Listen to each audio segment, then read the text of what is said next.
का स्वागत है विंध्य भारत में। मैं आपके साथ साक्षी गुप्ता। आइए बढ़ते हैं खबरों की ओर। सोशल मीडिया की एक्टिविटी, बैंक ट्रांजिशन और मोबाइल लोकेशन के आधार पर दिल्ली में जब आफ्ताब को हिरासत में लिया गया तो भी उसने पुलिस को फिर से गुमराह करने की कोशिश की, लेकिन तगड़े सबूतों और पुलिस की सख्ती के चलते उसने श्रद्धा की हत्या करने की बात कबूल ली। इस दौरान उसने श्रद्धा के पिता की तरफ देखते हुए कहा कि सॉरी अंकल, मुझसे गलती हो गई, मैंने आपकी बेटी को मार दिया है। वाइस पुलिस की माने तो श्रद्धा के खाते में हुए ट्रांजैक्शन ही आफ्ताब के खिलाफ मजबूत सुराग साबित हुआ। श्रद्धा की मई में हत्या के बाद उसके फोन से उसके दोस्तों से जून जुलाई तक श्रद्धा बनकर बात करना आफ्ताब के गले की फांस बन गया। पुलिस ने जब श्रद्धा के बैंक खातों की जांच की तो पता चला कि श्रद्धा के खाते से 54,000 रुपए का ट्रांजिशन हुआ है।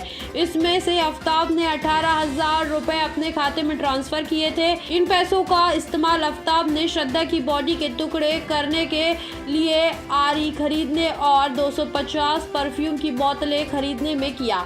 इसके अलावा आफ्ताब ने फ्रिज खरीदने और ऋषिकेश टूर के लिए भी श्रद्धा के खाते में मौजूद पैसों का इस्तेमाल डेबिट कार्ड स्वीप कर किया था। आफ्ताब के खिलाफ दूसरा अहम सबूत मोबाइल लोकेशन बना। जब वाइस पुलिस ने आफ्ताब से 3 नवंबर को पूछताछ की थी तो उसने बताया था कि 22 मई को श्रद्धा अपना फोन लेकर घर छोड़कर चली गई थी, लेकिन जब पुलिस ने मोबाइल लोकेशन ट्रेस करनी शुरू की तो फोन की लोकेशन उसी छतरपुर इलाके में दिख रही थी जहां आफ्ताब रहता था। इसके बाद 8 नवंबर को पुलिस आफ्ताब के छतरपुर वाले घर गई, लेकिन वहां ताला बंद था। बॉयज पुलिस के मुताबिक मार्च 2022 में मुंबई छोड़ने के बाद आफ्ताब और श्रद्धा हरिद्वार गए, वहां से फिर ऋषिकेश और फिर वहां से हिमाचल प्रदेश गए, जहां उनकी मुलाकात बद्री से हुई है। करीब 1 महीने बाद बद्री के साथ ही दोनों छतरपुर आ गए और 10 दिनों तक उसके घर ही में रहे।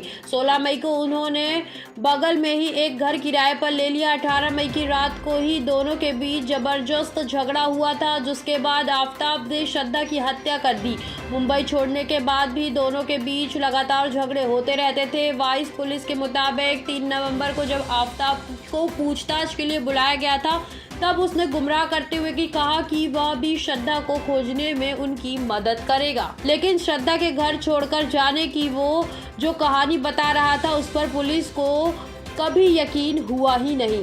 वाइस पुलिस के मुताबिक श्रद्धा की बॉडी के टुकड़ों को ठिकाने लगाने से पहले वह उसके काटे चेहरे के हिस्से को गौर से देखता था और उसके बाद ही बॉडी पार्ट्स को ठिकाने लगाने के लिए निकलता था। 19 मई को श्रद्धा की हत्या करने के बाद से ही वह लगातार थोड़ा थोड़ा बॉडी के हिस्से के टुकड़ों को लगातार ठिकाने लगाने में। वाइस पुलिस के मुताबिक 18 मई को दोनों के बीच जबरदस्त झगड़ा हुआ। उसके बाद आफ्ताब ने श्रद्धा को चुप करने के लिए उसका मुंह दबा दिया। जब श्रद्धा छटपटाने लगी तो आफ्ताब ने उसका गला दबा दिया और इससे उसकी मौत हो गई। फिलहाल के लिए इतना ही। खबरों का सिलसिला लगातार जारी है, बनी रहिए विंध्य भारत के साथ। नमस्कार।